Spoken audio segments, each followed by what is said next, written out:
Welcome to our National Conversation, a podcast in which we discuss politics from all angles. We are completely nonpartisan, and all views, respectfully stated, are welcome here. Our podcast is unique in that it is hosted and run by students who are focused on finding solutions to the biggest problems facing America. Welcome, everyone, to this edition of Allow Us to Explain. My name is Jordan, and I serve as the Director of Media here at ONC. Now, today's episode, we're going to be talking on a very timely subject as we are approaching the end to the summer season, but it is still a very hot labor summer. That being with the numerous union strikes we've been seeing around the country and numerous calls to unionization and other industries. So where do these efforts come from, and what are the benefits, pros and cons, boycotts? Even we'll talk about the big SAG-AFTRA strike that's happening right now. But first, let's start off with some introductions here.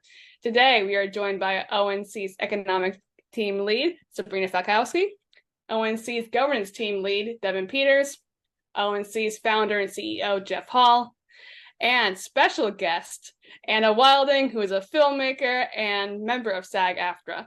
So, to start off these introductions, Anna, would you mind introducing yourself first as our special guest?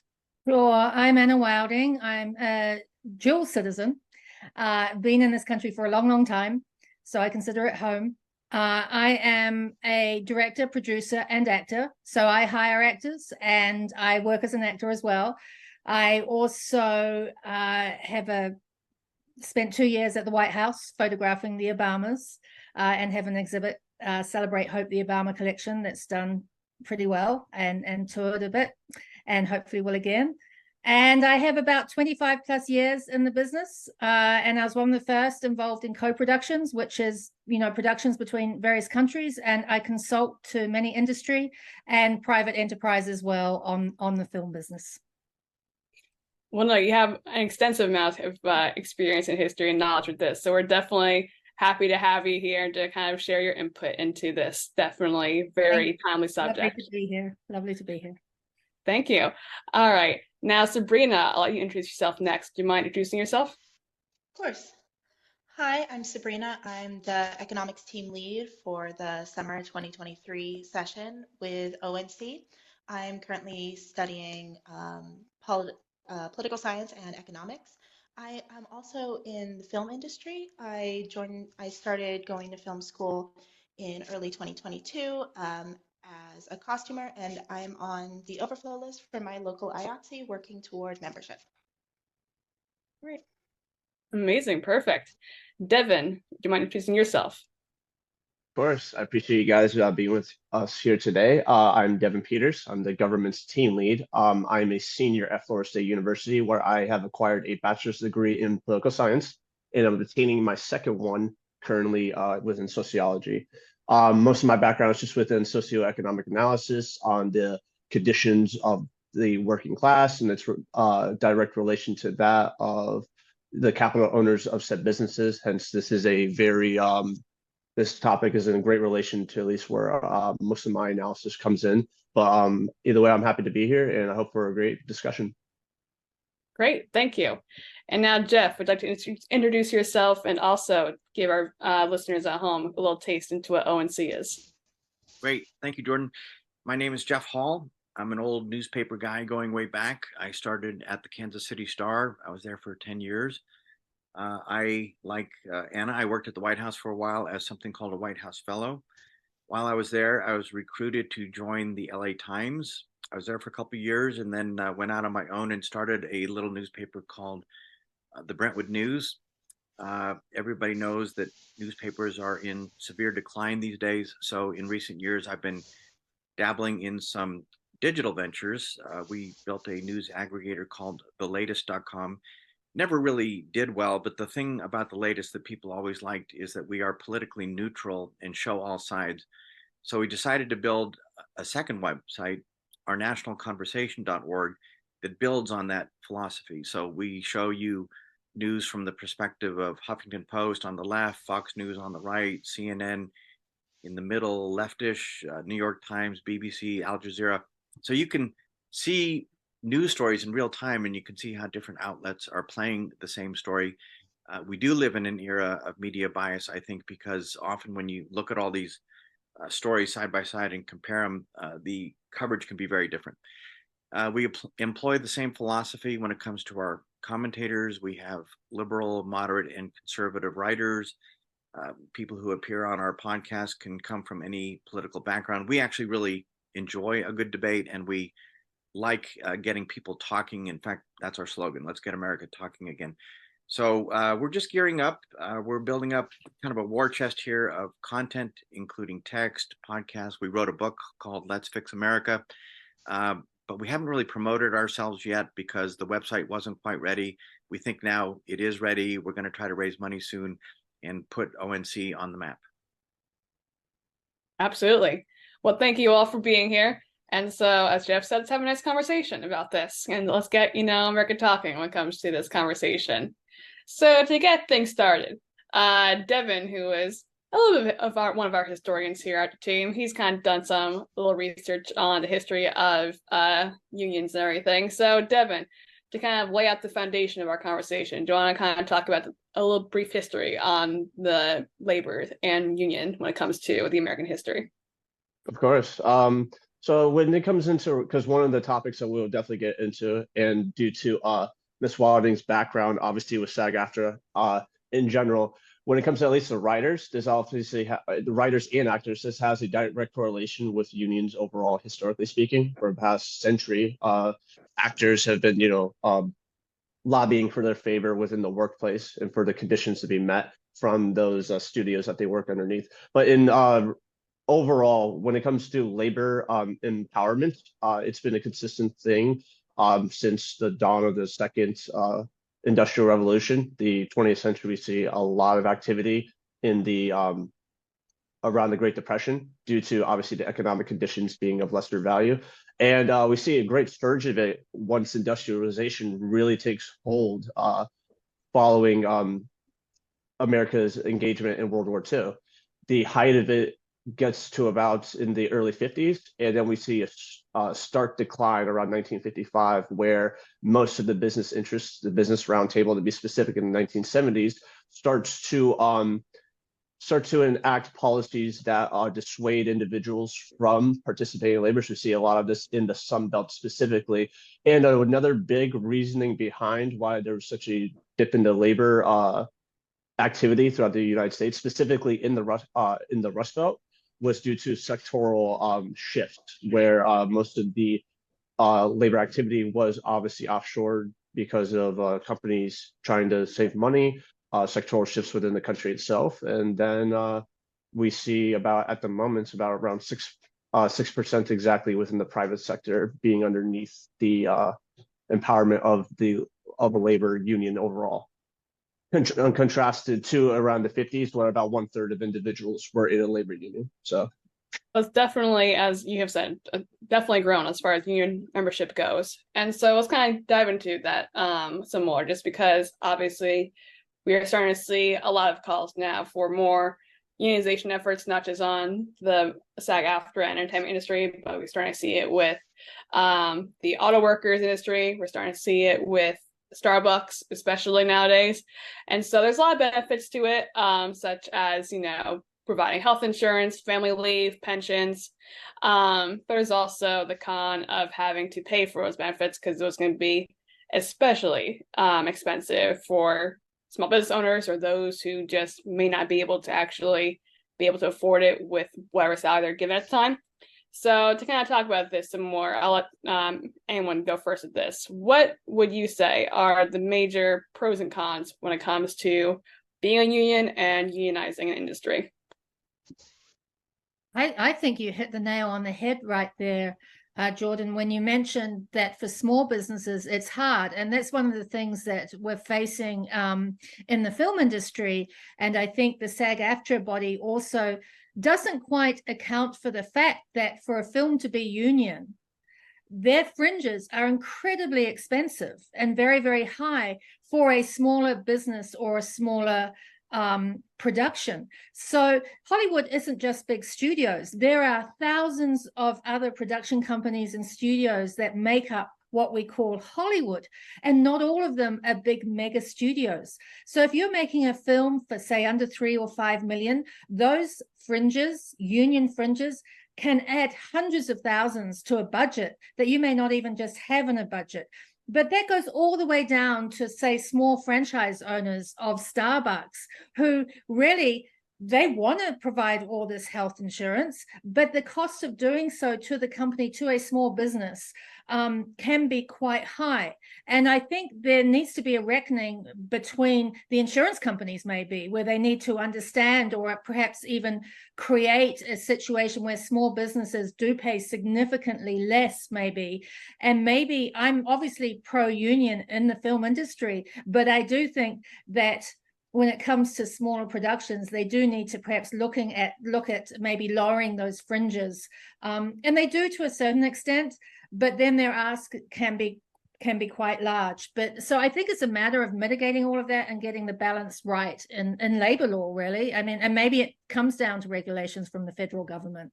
Maybe it comes down to creating that policy in a different way for 2023, not 1970 or 1960 or for the film unions, they were mostly formed around 1933. So I think we do have a labor shift going on in today's market that does need to be reconciled. You know, you're talking about the cost of healthcare. We have a healthcare team at ONC, and they've studied this extensively. And a huge part of the problem in America in general, and this affects unions, it affects everybody, our healthcare system is way too complicated, and the costs of just all the billing and the insurance, it really adds significantly to the cost of American healthcare. I think last time I heard a statistic, our healthcare in America costs 3 times that of the average country in Europe, and our healthcare outcomes aren't even as good. So it's a big problem societally. I mean, if we could figure out a way to cut our healthcare costs in half right away, everybody would benefit. I mean, that's correct completely. Not imposing a certain policy, but if it did come down to universal healthcare, I've seen the numbers where about 5.3 trillion would be saved over the course of like a 10-year span. So these are policies that obviously need to be adhered to. There are also millions of Americans who obviously pass due to their lack of accessibility to proper insurance because of the pricing. Also, in direct relation to the SAG and WAG strikes, I'm aware, at least within the Actors Guild, that in order for an actor to actually receive any sort of insurance, they need to have an income of about 27,000, I think it is to be exact, and about like 86% of the individuals within the organization itself, which is 160,000 people, do not meet that requirement. So there's also that to be noted, at least. And that's correct. I mean, the reality with SAG is only like 0.9% earn, millions, and like 1% earn over 150,000. I think the statistics showed as of a year or so ago. So the SAG, what SAG provides its members beyond negotiating a union contract with studios and films has always been a debate that has been ongoing within the SAG body. How much value are they actually bringing to their members? When we're paying high dues to be members, and yet members can't really get health insurance or any other benefits. And I think that's one of the things to look out for with unions as well. As important as a function they serve as a global body in negotiating with an industry, I would think there should be regulations surrounding what they give the membership beyond that, maybe. Absolutely. And Sabrina, I know you're a member of IATSE, and I used to be a member when I worked at Universal for a bit. So what can you say when it comes to like this conversation and your role with that big union? That's also another huge union that affects a lot of different people around the country.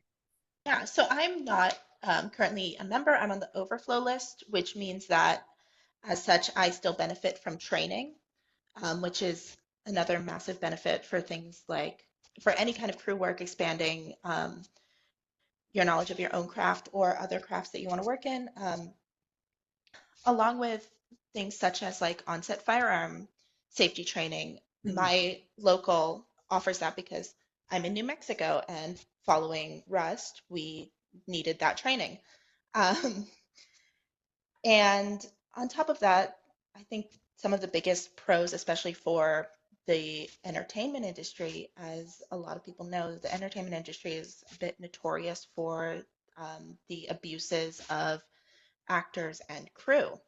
And so IATSE has, at least my local, and has systems in place to report abuses where a mediator or an auditor will go on to any union set like once a week and gives any crew member uh, that space to report abuses, report safety issues by either other crew members, by the production itself, and that can be anonymous to avoid retaliation as well. And that's definitely one of the pros.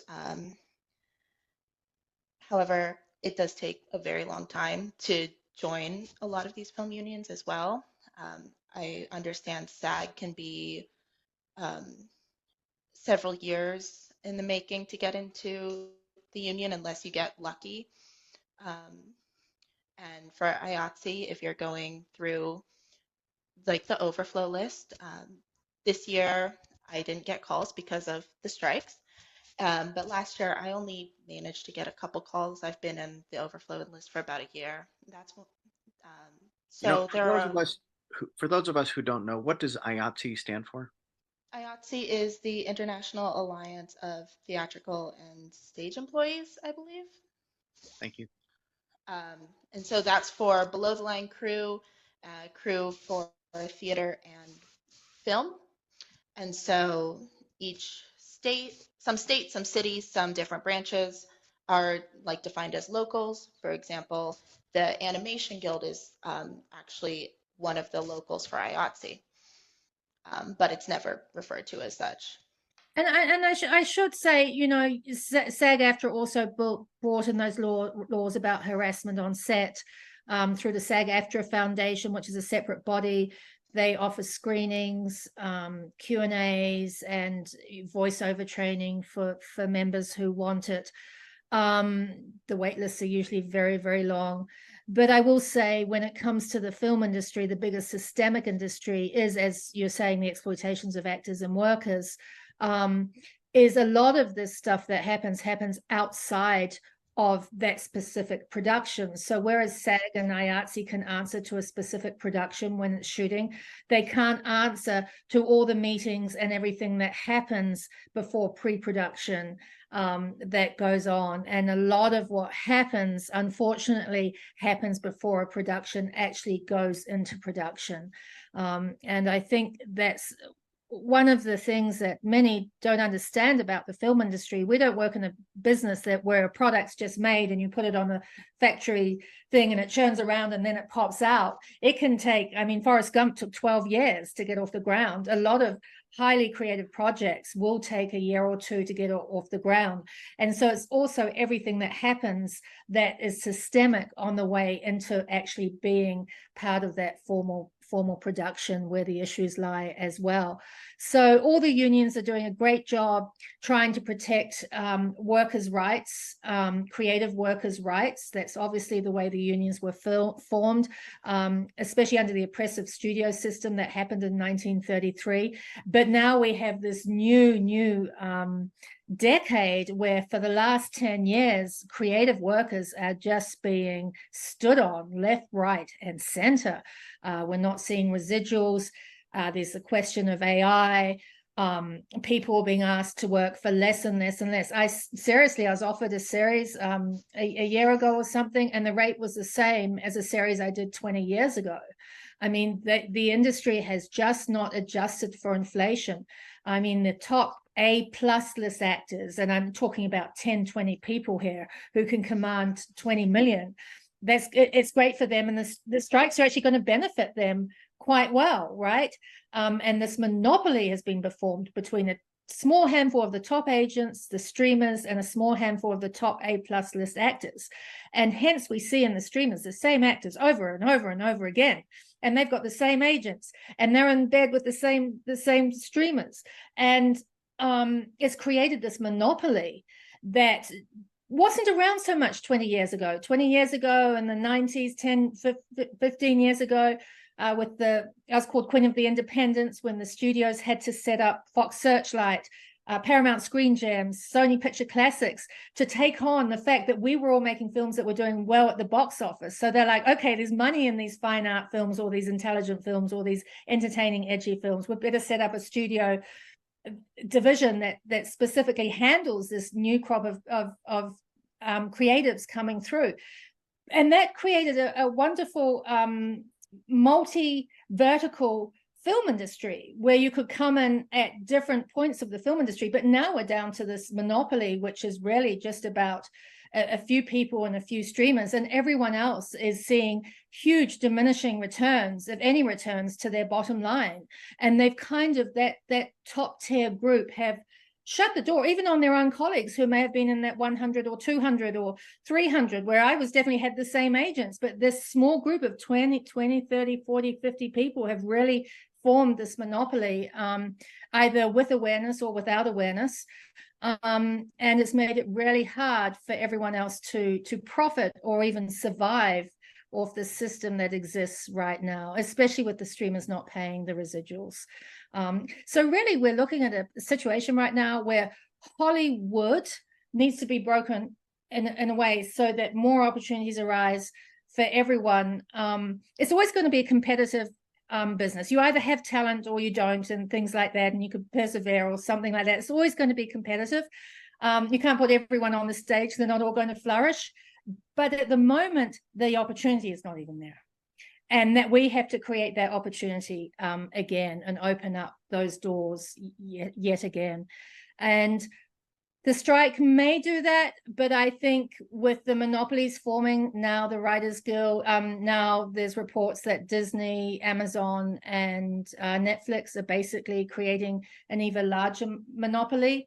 So the strike will help, but it's really not going to fix a larger problem. And that is the fact we're living in an age of software and technology, and the business has changed. Yeah, absolutely. You know, I went to Harvard Business School years ago and got an MBA, and the training there was very much from a managerial perspective, and management in those days in the late 70s did not like labor unions. And I can tell a story later about a situation I had some involvement with at the Kansas City Star, when there was a shift of technology from the old big typesetting machines to computers, where it was going from what was called hot type to cold type. But let me set that aside for a moment. I think one of my observations in recent years is that this income disparity between the CEOs of the big media companies and really all companies in America, you know, in my day when I was graduating from business school, I think the disparity was something like 20 times. The CEO's salary was on the average 20 times greater than the average worker salary in their company. Well, now it's up to like 300 plus. So there's this income and wealth gap has grown enormously.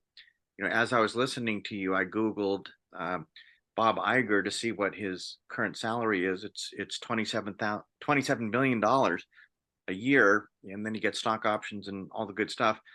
Now, I have nothing against him. He's very talented, obviously. In fact, I met him years ago. The company that owned the Kansas City Star also owned ABC at the time. It was called Capital Cities ABC. It was kind of a Wall Street darling where making money was highly valued. But I think it creates a huge resentment among the bottom half of America across all industries. You know, why are these people at the top making so much money and the rest of us are making so little? You know, so I think the union comes into play there to just offer a little more muscle to try to you know, rebalance the scales here. Yeah, and you know what I was thinking today, Jeffrey? I was thinking about the car business, the automotive business, and the banking business. And I found a certain irony, like looking at this from a CEO perspective, whether you're Netflix or Bob, you know, Disney, you want to make a product, you want to make the best quality product for the least amount of money. But what people have forgotten is that it requires humans, it requires humanity to make that product when it comes to film. And one of the things is, if we were to say to any of these CEOs today, okay, so you're saying you can't make money if we raise our rates, if you meet our demands, well, in that case, if you can't make the product that you were making if you paid us properly, why don't you go to the government? Why don't you go to the federal government and the White House and ask for a bailout, like the car industry did, or like the banking industry did? Do you think one of those CEOs would go and ask for a bailout? No, they wouldn't, because A, they can make the product and pay us properly, and B, they wouldn't want to seem as though they're a failure in a very high profile business.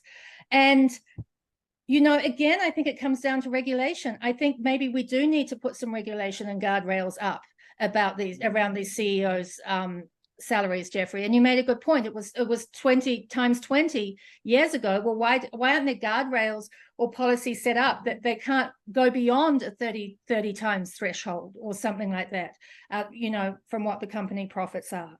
And I think that is a big reckoning that has to happen in this country. And do you think policy could be created around that, Jeffrey? Actually, I do have some ideas on this. I don't think industry itself will police itself. I don't think major CEOs of big companies are going to announce tomorrow that they've seen the light, and effective Monday morning, they're all going to reduce their salaries to the point where they're only making 30 times more than their average worker does. I just don't see that happening. I don't think that's human nature. When people get the benefit of being on the inside and getting the big money, it's really hard for people to give up on all that. I think our politicians fall into the same boat. They get lots and lots of campaign contributions. They get into office, they get all this power, they have all this access to information that enables them to increase their wealth. Well, are they going to give up on that? Well, not necessarily. I think there needs to be a grassroots movement where people just stand up and say, we're fed up. We're not going to take it anymore. And I think there could be a movement where people just say, we're no longer going to shop at stores or buy products from companies that pay their CEOs way too much. We're just going to support the companies that do it in a more fair and equitable way. Now, could that work? Yes, I think it absolutely could work. Consumer boycotts are one of the most powerful things that can happen in America. And when people get upset enough and stop buying things from certain companies for whatever reason, the companies often turn around very quickly. Absolutely. And we're starting to see those ramifications come into play here. I know, I think it was Disney who recently reported that their revenue was starting to go down now. And sorry, my camera freezes, but their revenue is starting to go down now. I know they're losing subscribers on Disney Plus, which was what they have wanted to do for a while now. And now that this strike is happening, they're starting to see less people, use those services. And this on the ground effort, now we're starting to see a huge nationwide turnout when it comes to the SAG strike, especially nowadays. And so when we are talking about this, we have seen numerous videos of, the everyday person joining, members of SAG on the picket lines outside major studios. There's also been reports of studios, unfortunately, are retaliating a little bit. I think there was a report not that long ago of Universal cutting down the trees outside studios when it was the super hot heat wave over in California. So all the strikers had to basically, stand outside without really much shading anymore. That was a report. They never actually confirmed that or anything.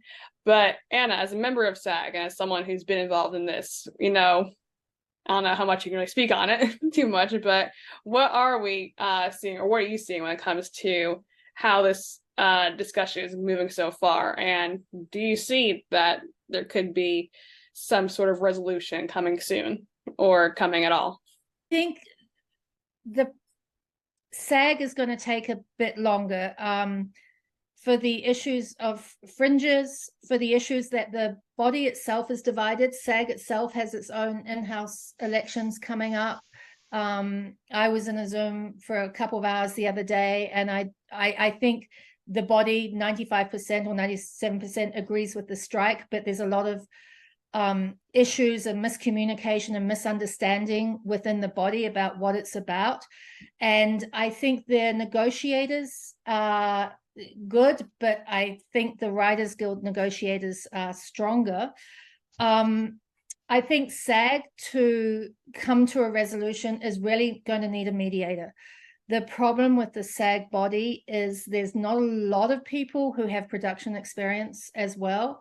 And so it's creating a situation where some of the demands maybe need to be explained better in the context of production in order for a win-win to be reached. For example, when this started a few months ago, SAG was adamant the studios were not allowed to use AI. That's a ridiculous ask. The studios do use AI. They're going to continue using AI. And one of the most beautiful things about our business, I was involved in the first use of virtual reality years ago. The Lawnmower Man came out, that film, based on the work we were doing with the patent holder at the time, right? And we made music videos to introduce virtual reality to the world. Films love technology. We're going to keep using the most advanced technology. So for SAG to come in and say, well, you can't use AI at all, is not realistic to what is required or the industry at hand. So they've since backed down from that. And now they're saying, we need to put guardrails up around the use of AI. And this is where the studios are greedy, and they come in and say, well, we want all the rights to your life story. I know a woman who was offered a commercial for $200 a day, and the commercial agency wanted her to sign over all her life rights for $200. Now, if you add up your life or anyone's life, you're not going to sell those rights for less than 25 or 50,000 at the bare minimum, So there needs to be really, really strong guardrails, because this isn't just about the film industry. This carries on to advertising. They want our rights because they want to merchandise those rights. They want to create product and sell those rights. So even if you were working in a supermarket and someone comes along and says, I'll pay you $200 for your rights, that studio can go off and go, well, this is Bertha, she works in a supermarket, and she loves it because she said this back in so-and-so, and now we're going to put her likeness on every single label and every single film or product or toy that we're making, and Bertha is not going to see any of that. So it's a really, really big, complicated issue that does need to be resolved. I was at CinemaCon this year, which is where all the studios show their wares, their best wares, to all the exhibitors. The studios very clearly got on stage and said, we have product, and we want to assure every cinema owner we have product to last until March 2023. So they're not worried. 2024, I mean, they're not worried. But what is getting them and getting under their skin is that SAG has brought in a stipulation that no actor can promote movies. And that has really bothered the studios, because when they got on stage at CinemaCon and said, yeah, we've got all these great releases till 2024, they never envisaged that they wouldn't be able to have a premiere with the lead actor of that movie in November or October. And those premieres are critical to the distribution of a film and a successful release. And that is why we saw, I haven't gone and seen it, I'm not compelled to see it, but congratulations to that team. That is why we saw Barbie right until the last day of the strike promote that movie, because Barbie, the Mattel had spent $150 million alone, let alone what the studio had spent on marketing. So they were going to make sure they could push it till the really last moment to ease out every single part of that campaign. The studios do distribution really, really well. They're the best in the world at it. That's why every country comes to America for that distribution. And to have them not have actors stand up is a big deal for them as they release these movies. I don't know. Some people are saying it's going to be October. I think in terms of the SAG-AFTRA, it's so dense. The asks are so layered and dense. I think that is going to take a while. The interim agreements that have been put forth are definitely dividing the union. On the one hand, in order for a film to be made, in order for an investor to invest in a film, they generally want to know that it's going to be distributed, that it's going to be on sale to streamers and the studios. So most of those that have got interim agreements would have at the least a handshake agreement with a studio or a streamer that their film gets distributed. So that's a problem, because really it's not a strike then, those interim agreements, because they are going to end up in studios and distributors' hands. In which case, I want to get back to what Jeffrey said about this grassroots people voting with their feet, shareholders voting with their feet. What we in the business have to do is we have to upend the business and how it works currently. I have a pitch deck at the moment called Revolutionizing the Industry, because that's what we've got to do. We have to completely change the way in which films are, the agreements by which films are distributed. So for example, I've distributed direct to cinema. Warner Brothers picked up a film of mine after I had had a successful theatrical run. So I didn't use them for distribution. And more of us can be doing that if the investors, if Wall Street puts its faith in the creators and in the directors, the producers, and the actors, and realize that at one point the studios are just middlemen. You know, they don't need to kowtow to the studios. And the studios, I consulted to a client from the Middle East last year, and they said, well, listen, we've backed this movie, this movie. We put in $300 million into studio movies. Our problem is that they're not letting us have a piece of the story. They're not letting, let's say, Jordan from Jordan have a role in that film and tell her story from her perspective as being a Jordanian. Right. And yet the studios are asking us to put all, hundreds of millions of dollars into the film.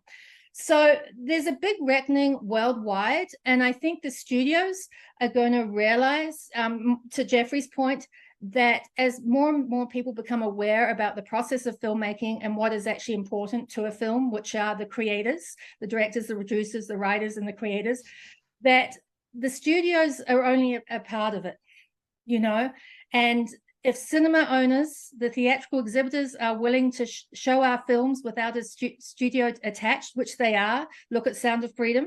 Again, I haven't seen the film, but fourth biggest box office film this year, didn't use the studios, went straight out to the people. Then I think we're going to see a huge cultural shift, but it's going to take a lot of work from the producers, directors, people like me, just absolutely everyone to get there. A lot of faith from Wall Street. Wall Street needs to act. And yeah. If I could jump in on several things you have said. First of all, I don't think the world has ever seen a time when a new technology was effectively blocked by anybody because it was going to eliminate jobs or whatever. I mean, technology advancement just marches on. And if you don't use it in your industry, somebody else is going to use it over there and compete against you and put you out of business. I mean, this does now remind me of my Kansas City Star experience. This was late 70s, early 80s. We had this room of typesetters, and they had these gigantic machines that were made out of black iron, probably the size of like 4 big refrigerators strapped together. And these guys would type into the machine, and then these little pieces of type, the letter A, the letter T, the letter Z, would form into a little row and then get melted into this hot lead that then created the plates that were strapped to the printing presses. It was really old technology stuff. But as the computers came along, the company management, of course, said, well, God, we don't really need these typesetters anymore. We can, do it all using computers and go straight to this and that. And of course, the typesetters were very upset. They tried to form a union. I think it was the Communication Workers of America or something like that. They didn't succeed in their unionization efforts. But some of us were always wondering, well, why wouldn't these guys want to learn the new technology? Because that's where the future is going. And if they get in on the ground floor and understand it best, that means more job security, not less. But these guys were mostly older guys. I don't remember women doing this job. And, they just didn't want to change at that point. So, you had to feel a little bit sorry for them. But sure enough, within a couple of years, all of the typesetting machines were completely gone. Everything was completely replaced by computers. And all of the old typesetting machines got shipped off from America down to South America and places like that where they needed them. Now, American publishing companies wish they could get one back because they're worth millions of dollars. They become like a museum collection piece. But I don't know. I think AI, I don't think there's any stopping it, but I've had some personal experience with ChatGPT. I don't think ChatGPT is that creative. It can do very basic things for you, but I don't see a computer coming up with a story like Barbie. I mean, Barbie is incredibly creative. And when I want to go back and see it again. It was just so multifaceted with so many layers. Whoever came up with that was a genius, I think. So I don't know. I'm not as worried about this as I think your industry is, and I'm not sure why they are. Well, I think I'm not as worried. And ChatGPT, as more and more lawsuits mount against ChatGPT, the New York Times is now going to sue. So we're really learning that it's not a sentient being in any way whatsoever. Really, it is just injecting and taking content that it can find already and just spitting it out again. It's just processing that content really, really quickly. So is it even really AI? I would question as to whether it is really even AI. It's more like really, really fast processing. Now, in film and visuals, obviously, we are seeing a use of it. And again, I think if there's guardrails, it's actually really, really exciting technology. And I think there's a wonderful opportunity for actors to embrace it as much as sort of be against it. And I think it's a matter of looking for those opportunities with it. I think there does need to be a studio bargaining position in terms of when studios are hiring actors. They can't expect actors to sign off all their life rights. Absolutely not. But maybe it stipulates that it's subject to negotiation. I mean, any good negotiation is subject to negotiation. So really, the actors should be empowering themselves to learn about how to negotiate life rights and things like that. The problem the studios have is that they have always seen people as expendable. Well, if you don't want to do this gig, so-and-so is going to do this gig. And really, that's the main reason why they're asking for guardrails.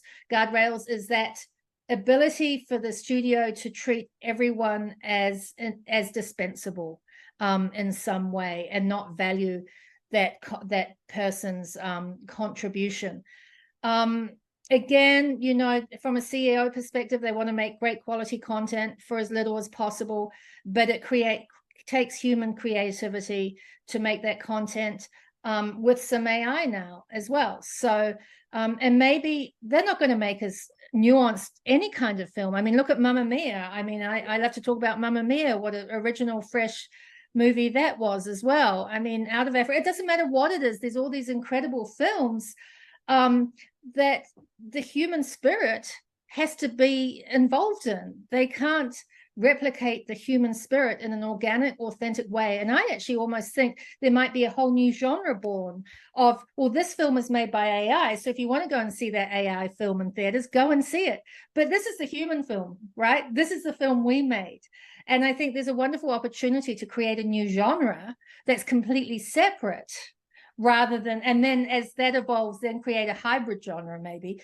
But there's a wonderful opportunity to actually celebrate and amplify human voices right now and human creators right now. And I think also on that topic of what you just mentioned, as far as the disposability factor goes when it comes to actors, we've heard this numerous times. I think it was also not that long ago, I read somewhere when this AI concept was starting to be played out, that some actors were even saying, I'm cool with AI, coming, being used, because at least, after I die, I can still be like, making money for, my own, foundation, whatever it is, because my likeness still be used. But on the economic and disposability factor, Sabrina, you're our like economics kind of guru when it comes to this team here. How would this work out when it comes to not just, I guess, the cost saving or cost cutting measures that these studios would want to put in place with this, but also kind of going back into the fringes that Anna was also talking about as well. I mean, where does all this kind of lie when it comes to the economics factors of this entire strike? So I'm not quite sure what the fringes or requirements are for like SAG signatory productions, but for like IATSE and crew, signatory productions, the crew sizes would decrease. You would reduce the crew in costuming if you have fewer actors, fewer background actors on set. I've also done background acting, and so that's where I personally get a little freaked out with AI and signing life rights, because from what I understand, that would go for background actors first, asking them to sign away life rights. But that's one that I would want more clarification on as well. But yeah, costuming. There would be reductions in crew for hair and makeup, production assistants, second assistant directors, second assistant directors, even everybody who works with crew, catering, craft services, everybody who deals with a lot of personnel dealing with background. That would reduce first, from what I'm thinking. And at that point, there would also be this discussion of the fringes and the tier levels for different productions as far as IATSE is concerned. Because IATSE productions have tiers based on budget. The lowest budget is, I think, like 1 to 5 million, where you are required to be a union production. So I think the industry would leave a lot more people looking for work and leave a lot more people just like not in work. I'm not quite sure how that would look in the long term, and I think Anna might be able to give a better discussion about this than me. Well, I ran some figures, and I think we're getting back to this analogy of a car, the motor car bailouts, or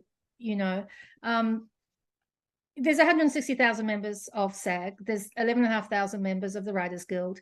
Then we've got the Directors Guild, a couple of other union guilds for cinematographers. And then you've got the wider industry who aren't union members yet, who may be working on non-union productions or who are trying to get into the guilds and unions. I've been a member of every union in Britain, Australia, you name it, through the years. So, but then you have those who are wanting to get into the guild. So let's say that the hardcore working industry is about 500,000 people, right? Or 350,000 people. Let's say 350,000 in the US alone, with heavy concentrations of that in New York, Atlanta, and Los Angeles, and predominantly Los Angeles. Are they going to do, I mean, if they're saying they can't afford to hire us, as the studios are saying they can't afford to pay livable rates, are you going to go to the White House and ask for a bailout? And are you going to retrain 350,000 people? Because that's what we're talking about. Those are the numbers we're talking about. And that's a lot of people to just put out of work because there's no regulation, or there's this greed amongst the CEOs at the studios is rampaging the industry unchecked. Interestingly enough, Bob Iger actually negotiated down. I think his salary started at $36 million plus stock options and bonuses, and he agreed to accept $27 million. And that's when the negotiations stopped. We get it. The studio's done well. CEOs deserve to make money if they've delivered, but you can't deliver at the expense of people. People still need to live and survive. And so if the studios and business, as Jeffrey says, can't self-regulate, then maybe the federal government does need to step in, or someone does need to step in. And honestly, if we're talking about union members, let's say 160,000, 11,500, another 100,000 across other unions, 250,000 people, that is not enough people to start a grassroots campaign. We need millions of people. Millions of people have to stop subscribing to the streaming services. And the really sad thing about this is the ones who get hurt if it does become a huge grassroots campaign is going to be the cinema owners. And that would be a shame, because they don't deserve to be hurt in all of this. But for any of us to cancel a subscription and go and play outside for an hour, or go and meet friends for a coffee or drink, so what? That's an easy thing for us to do in bulk numbers. But I don't know if that would ever happen, because I don't know that enough outreach can be made and enough education can be given to the entire population for that kind of outreach. Unless politicians start talking about it in their campaigns, because they're already working on building those grassroots movements.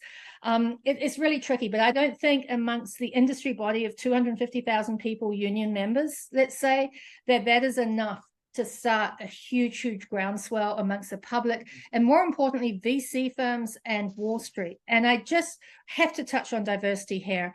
And I guess I'm kind of wrapping up in a way. Women only have accounted for 1.9% of VC funding throughout all businesses in America in the last year. It is absolutely abhorrent. That's why I'm compelled in going out with my pitch deck.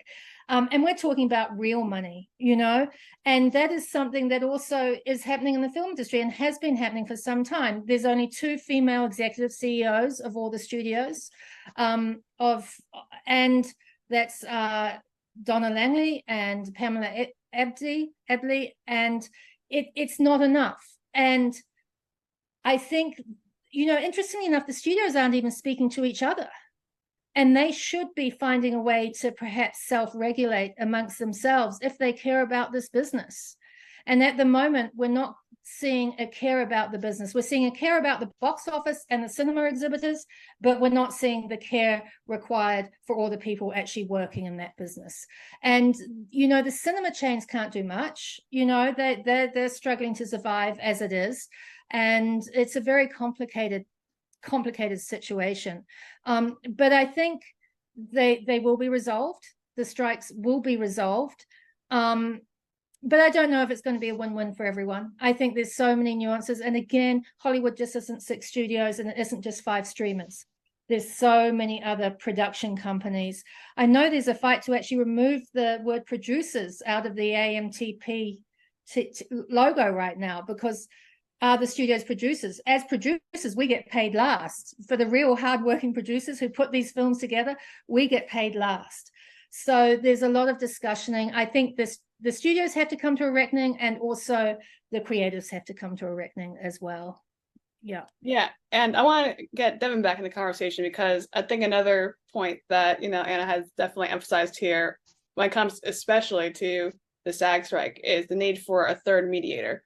And another resolution that Anna was talking about was maybe even possibly getting the federal government involved in, you know, starting up these conversations or getting, you know, these deals reached, these resolutions reached.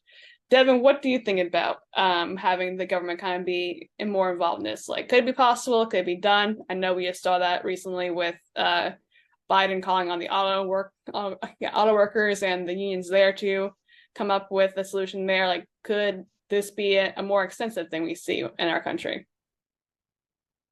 Well, I mean, this is what happens when you just chalk it up to the markets and their ability to operate without any regulation. I mean, she's completely correct. You're seeing that within the teachers. I'm in Florida, and we are undergoing a teachers worker shortage. Also throughout the United States, we are undergoing a shortage when it comes to the agricultural sector due to immigrants or any native-born individuals who participated in it. And none of these markets are adjusting on their own. And this is completely attached to the conversation at hand at the moment. Yes, it's due to the fact that there has been bloat. We could call it bureaucratical bloat, technically speaking, in this instance, where yes, you have individuals at the top heavy and actors as well in certain instances, a very marginal 1% where they are obtaining a certain salary comparatively to that to about 95 to 99% of the other individuals within the sphere. The point is, though, is that yes, there needs to be some sort of reconciliation via the government apparatus that can actually dictate the needs to the majority in this instance. I would state that I agree overall with Anna that the needs aren't going to be fully met with the labor unions themselves. But overall, I would state that there is a direct correlation with the activity of labor unions and the disillusion of wealth inequality. There's studies that relay this information. It is a directly embellished concept that has been noted within a lot of like Western European countries, such as the Scandinavian ones. So overall, the ability for these unions to operate obviously is a must, but when it comes to the grassroots initiative, I believe, personally speaking, that not enough individuals in this country are class conscious. They are not mobilized to do so because people have to work to live, and when they're not working, they do not want to worry about the encompassing externalities that are like that kind of dictate their lives. Not everybody is being driven to mobilize in a sense because they aren't being administered the information to do so by the politicians, but also because they just don't want to, at least. Now, I believe that they should, such as these boycotts. Yes, consumer boycotts would be the greatest greatest activity in order for us to combat the socioeconomic conditions that are at play at the moment. But until there's a broader conversation going on, which there has been there's been one that has been integrated somewhat. I would chalk this up mostly due to the propagation of leftist ideology in the United States via millennials and Gen Z growing up, but also people like the Bernie Sanders campaign that in 2016. There's a direct correlation with leftism and its rise within the United States in adherence towards the Bernie Sanders campaign in 2016. And then you have individuals like Marianne Williamson at the moment who's campaigning on certain values such as that. So overall, to answer the question just briefly right there, or like briefly now, yes, I would state that there needs to at least be some government intervention to dictate the outcome of this situation. I'm going to jump in. You might be right. Maybe it's come to that where somebody from the government is going to have to intervene. But I actually think capitalism could provide much of the answer here if CEOs and big companies and boards of directors could become more enlightened and let the workers at the lowest rungs of any organization be part owners of the company. I come from the startup community here in West LA, Santa Monica, and it's very common for every entry-level worker to be given stock options. And this is a way to incentivize them to do a good job in the hope that one day the company does really well, or maybe even sells out or goes public or whatever might happen. And sometimes people in fairly lower positions end up doing really, really well. I mean, I don't see why that model wouldn't work for Hollywood. Jeff, you're correct. I'm a proponent of public ownership, but over the course of the past 150 years or so, there hasn't been any installment of it on the broader scale. I'm with you completely on that because I believe in that as well. I just don't see the incentive for the top heavy percentile to actually administer some sort of policy like that. I think it can be done, but that also can come with some sort of intervention externally from these companies, basically speaking. But I agree with that completely. Yes, stock incentives from the lower, from the bottom up would actually be a great, would allow us to adhere to a greater model, I'd say at least. Absolutely. And I think when we talk, Jeffrey brought up boards, and as we know, boards have to be restructured in this country. I've just been studying this in depth with Wharton and UCLA, as you know. I mean, the lack of the lack of independent thought on boards in this country is very, very low. It's down at about 20%. So we have to get more independent thought, more diversity on the boards throughout America. And then I'm hoping that then we will see this cultural shift, that people are coming in with different perceptions rather than just coming out of Yale or somewhere else. And it does come down to gender as well. There are not enough women on boards. There's not enough diverse or people of color, of any background, Asians on boards, Hispanics, you name it. But really, we're talking about diversity of thought. That's the absolute critical factor here, is to get real diversity of thought and real expertise into those boards. And I think that can also help from the top, Jeffrey, is having a cultural shift from the top as well as from the bottom. And I absolutely do think that all members of any business having in film having a stake in that production. Unfortunately, it's complicated by the fact the way film deals economically are structured between investors and distributors, because it's not an even pot distribution. Then the exhibitors take a percentage. So there's really only like 10 or 20% of that overall thing to distribute, and then the writers get 3%, and then an actor might get 10%, and a director might get 5%. So there's really very little of the pot left to distribute. But if we restructure, if the industry restructures and relooks at its agreements and actually does a major cultural and intellectual shift as to how those agreements are structured, I think that can definitely work. And I'm all for it to bring in that kind of change and transformation to this business. One last question, one quick question.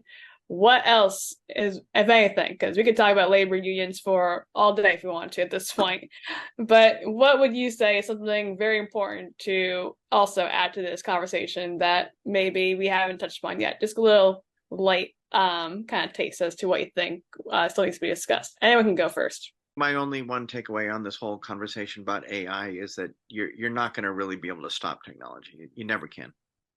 All right, Devan. I agree with that. He's not incorrect. For me, I just am for the propagation of the democratic workplace. I just think that individuals, the in order for these organizations to actually operate, the majority of the labor force is the entity which allows it to function, and so they should have a right for them to have a say, basically, for their rights. And I agree that we have to embrace technology and look for the positive benefits in it. But also, I would say for women, because still there is not pay parity, I would say, women, form allies with your co-workers. Men, please form allies with your women. And let's also promote women as much as possible and get more and more women into executive positions. Once and when they have the expertise to do so. I'm not talking about tokenism. I don't believe in that, but I'm talking about the opportunity for women with exceptional experience to be awarded the equal opportunities that men are on boards and in funding, venture capital funding, and all of those things. So I'm going to end with that note.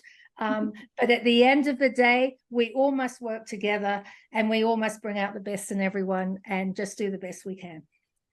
Absolutely. And Sabrina. I completely agree with Anna about how we need to build our network, especially for women, build our networks, promote more women into higher level positions, also promote more people of color across the board, especially in the film industry, promote more people of color producing, promote more women producing, promote more women and people of color in high-level positions within studios. And I agree with Devan that the workers really do deserve ownership. In film especially, I agree with Anna, the ownership needs to be restructured. And I think if studios and producers and workers can actually find an agreement that is mutually beneficial, because the industry is so mutually beneficial, so symbiotic. Like, nobody can work without actors, nobody can work without writers, nobody can work without crew, can't really work without producers. And so really we need to find mutually beneficial solutions. Okay, well, thank you all for taking part in this discussion. Thank you especially to Anna. I think your insight was definitely very valuable. I think we all learned a lot from you, especially, not just with the SAG strikes, but just the entertainment industry as a whole. So thank you for taking part in this. And again, thank you to everyone else who participated. Next week, we'll actually be continuing this technology conversation as we focus on AI and education. So tune into that one next week. But until then, have a good one. This podcast was brought to you by Our National Conversation, a place where students generate policy solutions to the biggest problems facing America. Join us in freeing political dialogue from hyperpartisanship. To learn more about what you heard today, check us out at ournationalconversation.org. You can also follow us on social media at our national conversation to show your support and keep up with our latest efforts.